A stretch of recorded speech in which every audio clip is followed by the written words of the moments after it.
ravi d'être avec vous dans ce petit local. On va essayer de partager quelques idées pendant quelques minutes. L'idée que je vous propose, c'est de dire que ce qu'on appelle un peu vite la maladie mentale ne peut pas avoir sa place ailleurs que dans une société. Alors, d'abord, la définition maladie. Est-ce que c'est le bon mot pour désigner un développement psychologique particulier? Peut-être oui, peut-être pas oui. Folie, ça veut dire tout ce qui n'est pas moi, puisque vous êtes d'accord pour dire que je suis le seul à ne pas être fou, puisque je pense bien, moi, et que tous ceux qui ne pensent pas comme moi sont fous. Alors, délirer, ça veut dire sortir du sillon, délira. Donc moi, je suis dans le bon sillon, et tous ceux qui ne travaillent pas comme moi sont dans le mauvais sillon. Donc vous voyez que les définitions, l'objet de la psychiatrie est un objet incroyablement hétérogène, incroyablement mal défini, et pourtant, il y a des gens qui souffrent d'un monde mental particulier, qui les adapte ou qui les désadapte du réel, et qui fait souffrir autour d'eux. Puisqu'on sait maintenant que quand il y a une schizophrénie dans une famille, quand il y a un Alzheimer dans une famille, il y a dans la même famille 4 fois plus de dépression que dans la population générale. Donc on n'est pas malade mental tout seul, même si l'expression de malade mental, j'arrive pas à la définir. Alors voilà, si vous aviez les idées claires avant cet exposé, j'espère qu'à la fin de l'exposé, elles seront confuses, parce que ce que j'ai à vous dire, c'est vraiment que c'est pas simple. Exemple, Hippocrate, vous voyez que je remonte aux sources, voit une crise d'épilepsie. Bon, une crise d'épilepsie, maladie, oui, folie, pas oui, et pourtant, difficulté psychologique pour le sujet malade et son environnement familial, et déjà, l'interprétation culturelle joue son rôle.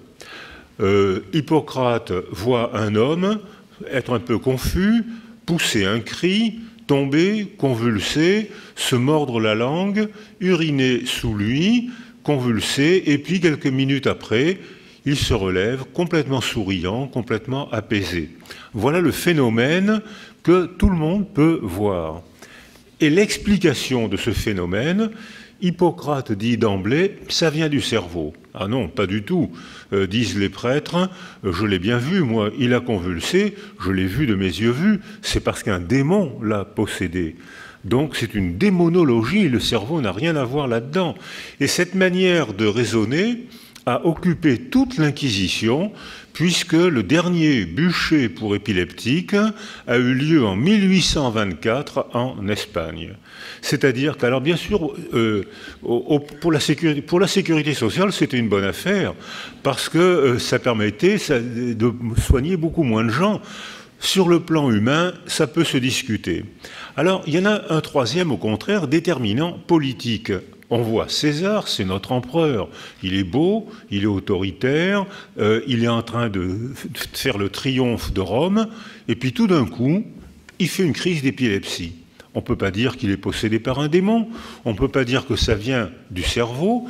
Comme il se mord la langue à chaque fois, on lui met un bâton dans la bouche dès qu'il commence à avoir ces symptômes, donc il ne se mord pas la langue parce qu'il mord le bâton, d'où l'origine de l'expression du bâton de maréchal, il convulse, il revient, c'est vrai, hein, il convulse, il revient à lui, et on interprète ce qu'on a vu de nos yeux vus, on l'interprète en disant, c'est donc le haut mal, il a été visité par les dieux.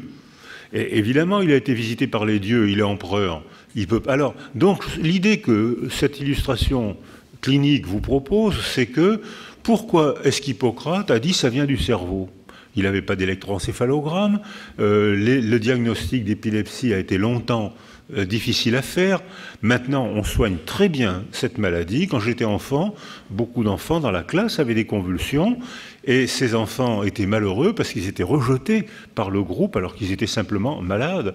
Alors qu'aujourd'hui, on soigne très bien l'épilepsie et on ne voit plus de convulsions dans les classes et le développement psychologique des enfants est bien meilleur puisqu'ils sont plus harcelés, ils sont plus rejetés par leur classe. Donc ça veut dire qu'un phénomène, dans le cas de l'épilepsie, simple à observer, à peine observé, il est interprété en fonction de la personne, des valeurs de la famille et des stéréotypes de la culture. Donc, non seulement la maladie mentale, la folie, je ne sais pas comment dire, ce trouble, je ne sais pas ce qu'il faut dire, cette souffrance, alors ça, je crois qu'on peut le dire, elle est parfois observable, à peine observée, elle est interprétée. Et là, ça parle de nous. Alors, comment observer et voir que dès qu'on pensait que l'autre était fou, pas moi, hein, l'autre, dès qu'on pensait que l'autre était fou, on intervenait bien sûr pour son bien et pour le soigner. Et c'est pour ça que dès le néolithique, on a vu des crânes avec des grosses trépanations. J'en ai vu un à Sabioneta, dans le nord de l'Italie. Il y a un empereur au XVIIe siècle, à Sabioneta, une très jolie petite ville, avec un des premiers théâtres du monde, d'Italie. On voit qu'il y a l'empereur a été trépané. Il a un énorme trou dans un lobe, l'écaille temporale droite, et le trou a été très bien fait. C'est-à-dire que si le trou avait été fait au milieu, le chirurgien aurait déchiré le sinus et l'empereur serait mort. Donc il savait qu'il fallait faire l'écaille temporale à droite, une très grosse écaille, on voit un très gros bourrelet osseux, donc ça veut dire que l'empereur avait vécu, il a vécu 17 ans après ce morceau d'os enlevé. Et ce morceau d'os, cette trépanation, a été faite pour des raisons psychiatriques, parce qu'il y a le compte-rendu, et on dit, il avait des hallucinations, il avait mauvais caractère, alors ça, si on devait trépaner tous les gens qui ont mauvais caractère, il avait mauvais caractère, et donc il fallait le soigner comme ça. Alors, je ne sais pas si ça a donné de bons résultats, mais en tout cas, il a vécu 17 ans avec le crâne qui pulsait parce qu'on lui avait enlevé un gros morceau d'os temporal. Alors, on voit que très vite, dès qu'on faisait un diagnostic de folie, c'était médicalisé. Et on voit, par exemple, on retrouve à Constantinople, au VIe siècle, à Tibériade, le code de déontologie. Alors j'ai noté la phrase, parce que s'il y a des médecins dans la salle, il faut bien noter, « Rien n'est plus noble que de soigner les pauvres. Réclame tes honoraires quand la maladie culmine, car une fois guéri, le malade oubliera de te payer. » Donc, dès le VIe siècle, les médecins avaient un code de déontologie, ils se soignaient bien. Alors, cette notion-là, par exemple, on voit que les vétérinaires ont été interdits de soins jusqu'à Diderot, parce qu'on disait qu'il est immoral de soigner un animal alors que la pensée a été conçue pour soigner des êtres humains. Donc soigner un animal avec la même pensée, c'est un blasphème, et les vétérinaires ont été interdits jusqu'à Diderot, et c'est Diderot qui a dit « mais c'est des êtres vivants ». Il a pris l'exemple de la luxation d'épaule chez un bœuf, et il a dit « il a une épaule, nous aussi on a une épaule, on sait comment réduire la luxation d'épaule d'un être humain, il faut qu'on réduise la luxation d'épaule d'un bœuf. » Et comme le bœuf tirait les chars, les paysans ont tout de suite été d'accord.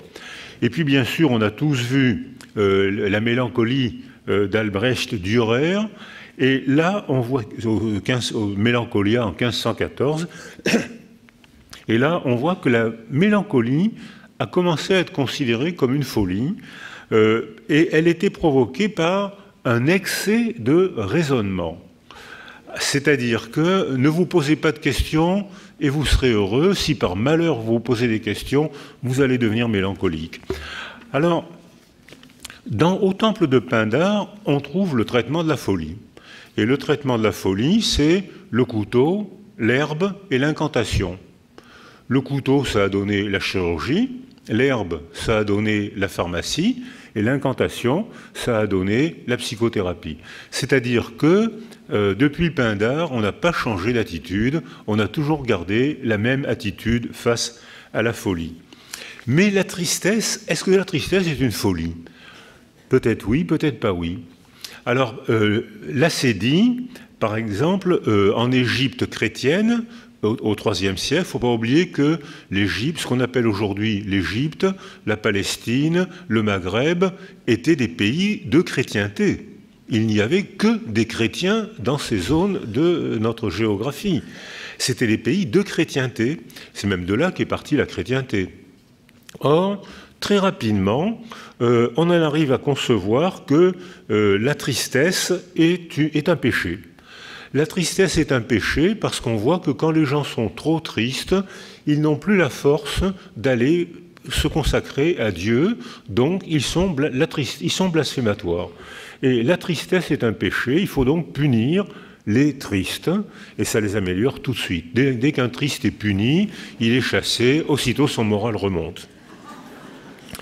Alors, ça a donné l'acédie. L'acédie, pendant très longtemps, a été considérée comme une forme de péché. Et saint Thomas d'Aquin dit que c'est un vice de l'âme et qu'il faut punir les tristes. Et puis, à la Renaissance, on redécouvre les valeurs d'Hippocrate et cette explication biologique de la folie, la bile noire. Mélanine, encolie, colique, mélanine, colique, la bile noire qui a donné la mélancolie. Et on retrouve les explications, les tentatives d'explication d'Hippocrate. Si on est triste, c'est pas du tout parce qu'on est blasphématoire. Si on est triste, c'est parce que notre foie sécrète une bile noire, et c'est une substance qui provoque la tristesse. Alors, tout ça est vrai, même le contraire. C'est-à-dire que tout est vrai dans ce que je viens de vous dire. Alors bien sûr, je l'ai présenté de manière un peu pittoresque, mais c'est vrai. Il y a des substances qui provoquent des mélancolies. Dans certains cancers du foie, on est souvent obligé de donner de l'interféron, qui est une molécule antivirale. Un malade, alors là j'en dis malade, c'est un cancer du foie, un malade sur deux va faire une dépression extrêmement douloureuse avec toutes les rationalisations de la dépression. Tuez-moi, je ne mérite pas de vivre. Si vous ne me tuez pas, je vais transmettre la gangrène au monde entier. Vous devez me tuer. Toutes ces phrases étranges, on arrête l'interféron. Les phrases étranges disparaissent. Donc on voit que l'explication biologique de la folie, elle est vraie. L'explication sociale, elle est tout aussi vraie. Et l'explication morale, elle est tout aussi vraie. Alors, très récemment encore, alors à l'époque, au XVIe siècle, Janvière dit « ce sont les prêtres qui sont responsables de la folie ». Puisque les prêtres gouvernent nos âmes, si on est bien, c'est grâce à eux, et si on n'est pas bien, si on est fou, c'est de leur faute. Les prêtres ont tous les pouvoirs, donc si on est mal, c'est parce que ce sont des sorciers. Et Janvière propose comme traitement la belladone, qui actuellement c'est devenu l'atropine, le pavot, la jusquiame et le chanvre indien, qui vient d'être reconnu comme traitement de la douleur. C'est-à-dire que déjà, à cette époque-là, on avait déjà la même attitude qu'aujourd'hui. On donnait des médicaments. Je ne sais pas si ça marchait mieux ou moins bien, mais on avait cette attitude qui consistait à donner des médicaments. Et puis, à la même époque, on a Erasme, bien sûr, qui fait l'éloge de la folie, parce que la folie, c'est pas du tout une souffrance, au contraire, c'est un voyage initiatique, merveilleux, et il est bien connu que les schizophrènes ne souffrent pas et qu'ils sont initiés. Et si je vous dis ça, c'est parce que Ronald Ling, psychiatre, l'a dit et l'a écrit dans les années 70. C'est-à-dire que tout peut être dit à propos de la folie. Alors, la folie devient un problème moral avec la Révolution française et avec Pinel. Et au XIXe siècle, la tristesse devient une merveilleuse nostalgie. C'est-à-dire que c'est plus la mélancolie, on souffre délicieusement. Et les hommes disent, nos pères, eux au moins, ils avaient l'épopée napoléonienne, et nous, on n'a rien dans notre vie, on ne souffre même pas. Alors, et ça a donné tout le délice de la mélancolie romantique, où Musset, avec les grandes douleurs sont les douleurs les plus belles, avec toute cette folie romantique, où la folie était merveilleuse. Schumann, qui veut se suicider, qui veut se noyer parce qu'il ne joue pas assez bien du piano, et on trouve ça merveilleux, avec les massacres napoléoniens, qui sont transformés en mythes extraordinaires, et nous, hommes normaux, on est malheureux, parce qu'on n'est pas fou, et parce qu'on n'a pas d'épopée culturelle. Alors, j'ai personnellement assisté à la découverte du largactyle et de l'allopéridol. C'était totalement sérendipiteux. La sérendipité, c'est Christophe Colomb qui va prendre un bateau pour aller acheter du poivre et des épices et qui découvre les États-Unis, parce qu'il se trompe de côté. C'est-à-dire que la sérendipité, on trouve ce qu'on ne cherche pas. Ces découvertes ont été sérendipiteuses. J'étais proche de Laborit et Huguenard quand ils ont découvert le largactyle qu'ils ne cherchaient pas. C'est-à-dire qu'ils cherchaient un moyen de faire baisser la température centrale, parce que les interventions de neurochirurgie duraient tellement longtemps, 10 heures parfois, que très souvent le malade, même quand il avait une tumeur bénigne, il mourait des anesthésistes qu'on lui donnait, parce que 10 heures d'anesthésie, c'était un coma profond. Donc il mourait du coma profond alors qu'il avait une tumeur bénigne. Donc il fallait trouver des substances, et Laborit reprend le largactyle, rejeté par les laboratoires américains, et il dit, mais les ours, eux, ils hibernent, on fait baisser la température, et ils ne sont pas malades. Et au contraire, même en baissant la température, on peut faire des interventions chirurgicales, neurochirurgicales de 10 heures, presque sans donner de médicaments. On donne du largactyle, la température baisse, et je me rappelle un patient qui avait une énorme tumeur bénigne, un méningiome, un réunionné. Alors une tumeur bénigne, quand elle pèse 3 kilos, c'est pas bénin, hein. Ça écrase le cerveau. Et donc, chez David, à la Pitié, David lui avait proposé de lui enlever cette tumeur bénigne. Et l'homme était terrorisé à l'idée qu'on lui ouvre la tête pour lui sortir une orange de la tête. Il était terrorisé. Laborit arrive, met la perfusion de largactyle, et le malade de méningiome, on parle avec lui, et il dit, écoutez, je ne sais pas ce que vous m'avez mis là-dedans, avant j'étais terrorisé à l'idée de me faire ouvrir la tête, maintenant je m'en fous éperdument. Et c'est parti aussi naïvement que ça. C'est parti aussi naïvement comme presque toutes les découvertes en psychiatrie et parfois même en médecine. Alors, l'objet de la psychiatrie est un peu particulier, vous l'avez compris, c'est que tout est vrai et le contraire aussi. Quand une jambe est cassée, j'ai un objet précis.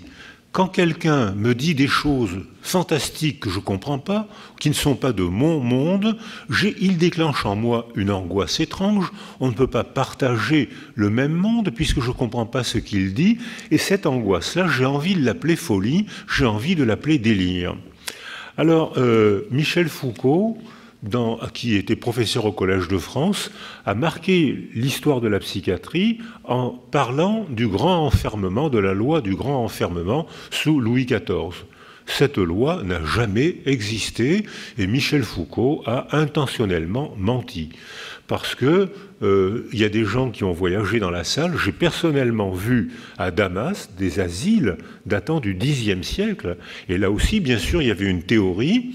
Il suffisait, il y avait des belles fontaines. On est à Damas, hein, donc il y avait une belle architecture arabe. Il y avait de belles fontaines. Et plus le malade, il disait le malade s'améliorait, plus il changeait de chambre, et quand il était presque guéri, il avait la chambre près de la porte, et quand il était enfin guéri, la porte s'ouvrait, et il retournait vivre à Damas, qui, jusqu'à ces dernières années, était une ville très attachante.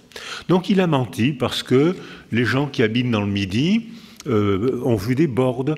Des bordes, c'est des petites maisons en pierre sèche, qui servait d'abri pour les gens qui étaient malheureux dans la société ou qui déliraient trop ou qui avaient des idées étranges. Ils se réfugiaient dans ces bordes, on leur donnait un peu de nourriture, on les laissait, et s'ils voulaient revenir dans la société, ils revenaient. S'ils étaient mal dans la société, ils restaient dans ces bordes, dans la campagne de Nîmes. Donc c'est pas vrai, la loi du grand enfermement n'a jamais existé, et probablement Michel Foucault a inventé cette loi parce qu'il détestait la psychiatrie pour des raisons personnelles, mais il détestait la psychiatrie. Alors, on sait que l'explication de la folie pendant ces 2 derniers siècles, c'était la sexualité. L'onanisme provoquait la folie. Depuis la Bible, hein, c'est marqué dans la Bible, Onan est blasphématoire parce qu'il jette sa semence par terre. Et au lieu de mettre au monde une âme pour adorer Dieu, il est blasphématoire. Et l'onanisme est la source de toutes les folies.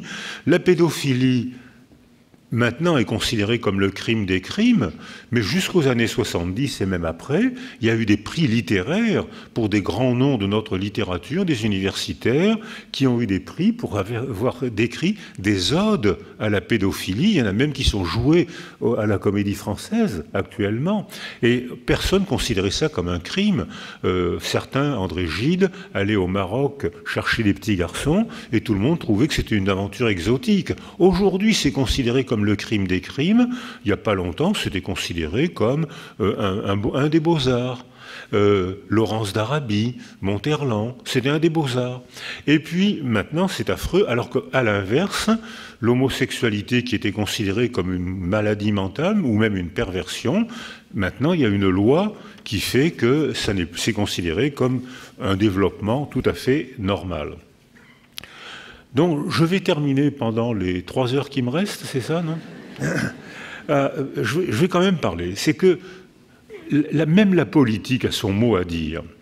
L'OMS montre que l'Organisme mondial de la santé montre que tout bouleversement technologique ou culturel provoque une flèche d'apparition de souffrance psychique. Augmentation des suicides depuis que la Chine a grimpé follement vite dans la technologie. En 10-15 ans, ils ont rattrapé leur retard technologique à une vitesse stupéfiante. Le nombre des suicides n'a jamais été aussi élevé. Et d'habitude, dans tous les pays du monde, les femmes pensent plus au suicide que les hommes, mais les hommes aboutissent plus au suicide que les femmes. Ce n'est pas vrai en Chine, où les femmes se suicident beaucoup plus, aboutissent plus au suicide que les hommes. Et depuis que les Indes suivent le même chemin d'occidentalisation, le taux des suicides féminins monte en flèche aux Indes. Les schizophrènes, quelle que soit la culture, on dit que c'est à peu près 1% de la population, ce qui est beaucoup. Dans les populations en émigration, c'est presque 3%. C'est-à-dire que, admettons même qu'il y ait un déterminant neurodéveloppemental à cette souffrance psychique, ce qui est de plus en plus défendu, ça n'exclut pas du tout le facteur culturel, le facteur technologique et même les décisions politiques. Dans les groupes sociaux en précarité sociale, où je ne parle pas de pauvreté, je connais beaucoup de gens pauvres, très cultivés. Je connais beaucoup de familles et de pays pauvres, très cultivés. Je parle de précarité. Je ne sais pas où on va dormir cette nuit. Je ne sais pas, le frigidaire, ça fait 3 jours qu'il est vide. Il n'y a pas de frigidaire. Je ne sais pas. Donc voilà, ça c'est la précarité. Les enfants ont tous des troubles cognitifs. C'est-à-dire qu'il y a une altération cérébrale que les neurosciences aujourd'hui montrent parce qu'il y a une précarité sociale. Donc on voit qu'on ne peut pas séparer. On ne peut pas séparer les explications de la folie comme on l'a fait jusqu'à maintenant. Et même, je vais citer Baron Cohen, j'avais un ami qui avait été autiste quand il était enfant, et vous savez qu'il y a des formes d'autisme qui font des performances intellectuelles stupéfiantes, et lui était devenu professeur d'université, ce qui prouve qu'il y avait quand même de graves séquelles. Je l'aimais beaucoup, et c'est vrai qu'il avait ce comportement étrange des autistes, des syndromes d'Asperger, c'est-à-dire qu'il était capable de faire des performances intellectuelles stupéfiantes, en mathématiques, en langue, en musique, stupéfiants, mais il n'était pas capable de traverser la route tout seul, ou une amie universitaire met au monde un enfant. Alors très gentiment, il dit « Qu'est-ce qu'on fait dans ces cas-là? Qu'est-ce qu'on fait ?» Alors on lui dit ben, tu vas lui acheter un truc et tu lui dis un petit mot gentil. Ah bon, il a été acheté un énorme bouquet de fleurs et il s'est mis au garde à vous pendant 3 heures au pied de son lit. C'est-à-dire, voilà, donc il avait des performances intellectuelles stupéfiantes, mais la vie quotidienne, il ne savait pas la gouverner. Toutes ces nuances de la vie quotidienne, il ne savait pas les faire. Or, maintenant, on sait que le mariage d'amour augmente probablement l'autisme, parce que les gens, hommes et femmes, se reconnaissent entre eux, ils ont le même type de monde mental, cette étrangeté, cette intelligence exceptionnelle et curieuse, ils se marient entre eux, et le nombre d'enfants autistes augmente à chaque génération. Alors, ce qui pose un problème, c'est que si les fous, je dis ce mot sachant qu'il ne désigne presque rien, mais voilà, c'est un mot qui est rentré dans notre culture. Sachant que les fous sont parfois considérés comme des gens tout à fait normaux, et je suis sûr qu'il vous est arrivé de voter pour des paranoïaques.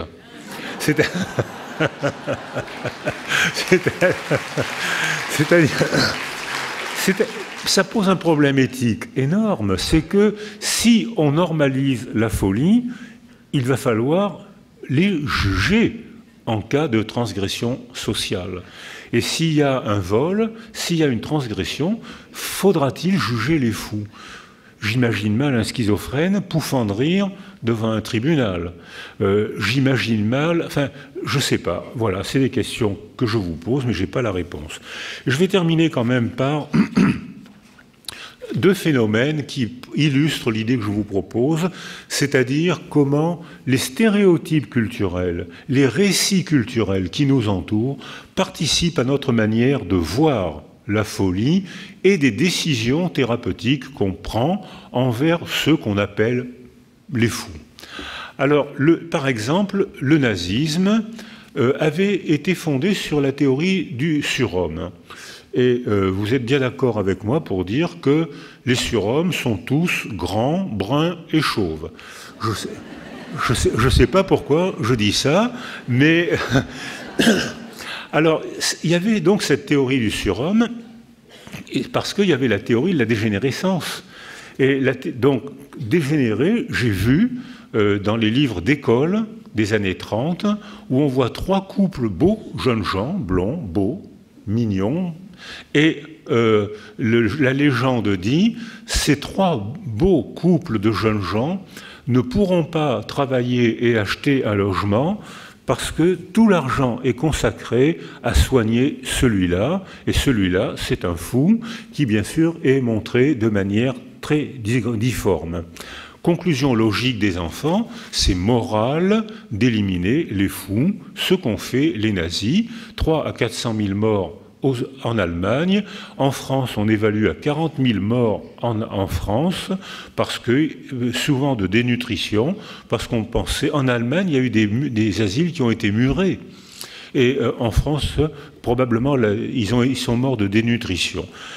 Autre donc, et Alexis Carrel a participé à ce prix qui a mérité un prix Nobel, et bien il a participé à cette manière de voir française, allemande et française. Le communisme, j'ai personnellement rencontré dans les pays de l'Est, en Russie. J'ai un oncle lointain qui est le directeur de l'Institut Bechterev à Saint-Pétersbourg, et j'ai eu l'occasion de discuter avec des psychiatres qui parlaient de schizophrénie sans symptômes. Alors je dis, qu'est-ce que c'est qu'une schizophrénie sans symptômes? Eh bien, c'est qu'ils ne sont pas d'accord avec nous, les communistes. Il faut être fou pour ne pas être d'accord avec nous.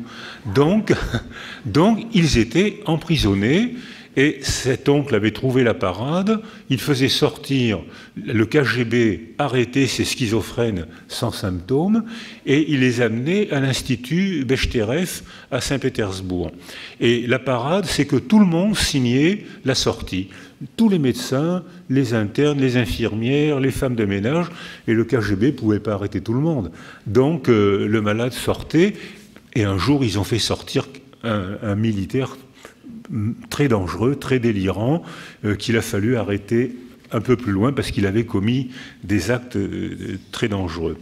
Alors, je vais terminer là-dessus. C'est-à-dire que actuellement, le syndrome psychotraumatique, est-ce que c'est une folie? On en parle énormément, et l'OMS dit qu'à la fin de sa vie, une personne sur deux aura connu un traumatisme. Si c'est vrai, c'est énorme. Alors, cette notion-là n'était pas pensée avant. Pendant la guerre de 14-18, quand un homme rentrait de la guerre complètement déboussolé, délirant, confus à cause de ce qu'il avait vu ou de ce qu'il avait fait, il ne faut pas oublier qu'actuellement, la France est engagée sur 3 fronts, l'Afghanistan, le Mali et la côte des Somalies, et que je travaille à Toulon, où il y a beaucoup de psychiatres militaires. Je n'ai pas l'expérience de la psychiatrie militaire, mais on voit rentrer des hommes et des femmes maintenant, parce qu'il y a de plus en plus de femmes dans l'armée, on les voit rentrer complètement déboussolés. Est-ce qu'on peut appeler ça folie? Ils sont déboussolés, confus, délirants, ne pouvant plus dormir, avec des mots étranges. Après la guerre de 14-18, quand un soldat rentrait du front déboussolé, on disait qu'il était lâche. Maintenant, quand un soldat rentre déboussolé, on l'entoure et on dit qu'il souffre d'un syndrome psychotraumatique. En conclusion, l'objet de la jambe cassée, il est clair, c'est un objet hors de soi. L'objet folie, il dépend autant de moi, observateur, que de vous, culture, que de la souffrance de celui qui est étiqueté fou. C'est-à-dire qu'on participe tous à ce qu'on appelle la folie de l'autre. Ma manière de le voir, ma manière de le penser dépend de mon histoire et dépend de nos stéréotypes culturels, comme pour Erasme, l'éloge de la folie, le nazisme, il faut éradiquer les fous en les tuant, ou au contraire mettre en prison, comme le communisme, mettre en prison ou en hôpital psychiatrique ceux qui ne pensent pas comme nous. Donc, alors, la conclusion, l'avenir. Eh bien, l'avenir, je crois qu'il est forcément pluridisciplinaire. Personne n'a la vérité, tout le monde a sa part de vérité. Les généticiens ont probablement eu un petit morceau de vérité pour l'autisme ou la schizophrénie. Mais je vais tout de suite relativiser ce que je viens de dire, parce que maintenant on sait que la bandelette génétique est modifiée par les structures du milieu écologique. Et qu'il y a des théories maintenant sur la grippe des mères pendant la grossesse, au cours du 2e trimestre, sur les pollutions, certaines substances modifieraient le développement neurobiologique des bébés, donc, et que surtout la structure écologique du milieu modifie l'expression des bandelettes génétiques. Donc même quand je parle génétique, je parle d'écologie en même temps. Donc le concept d'inné et d'acquis n'a aucun sens. Alors, il faut donner la parole aux cliniciens, parce qu'eux, ils vivent, ils baignent là-dedans. Il faut donner la parole aux familles, parce que les familles ont une expérience que les médecins n'ont pas. C'est une forme de connaissance qu'ils payent cher, mais c'est une connaissance. Les médecins aussi payent cher. Il ne faut pas oublier que dans les métiers d'aide, il y a presque 50% de burn-out, de dépression, d'épuisement professionnel. Ce n'est pas des métiers anodins. On s'engage et la souffrance de l'autre, on en prend notre part. Alors bien sûr, les familles énormément, mais les soignants aussi. On voit que dans les services d'oncologie, les médecins et les infirmières dépriment très souvent. Et dans les services de psychiatrie, c'est vrai aussi. C'est très fréquent. Alors, donc l'objet Georges d'Évreux disait c'est le contre-transfert de l'objet de science. L'objet, là, en l'occurrence c'est le fou, l'objet fait quelque chose en moi, il fait une impression en moi, et ma réaction, l'impression qu'il me fait, modifie son développement et modifie l'expression de ses symptômes. Et ça dépend de moi, médecin, psychologue, ça dépend de nous, famille, et ça dépend beaucoup des stéréotypes culturels et des décisions politiques et même des récits. C'est-à-dire que je pense que si on veut être moins sectaire pour essayer d'aider ces patients et leurs familles, il faut absolument s'entraîner au raisonnement pluridisciplinaire. Merci de m'avoir écouté.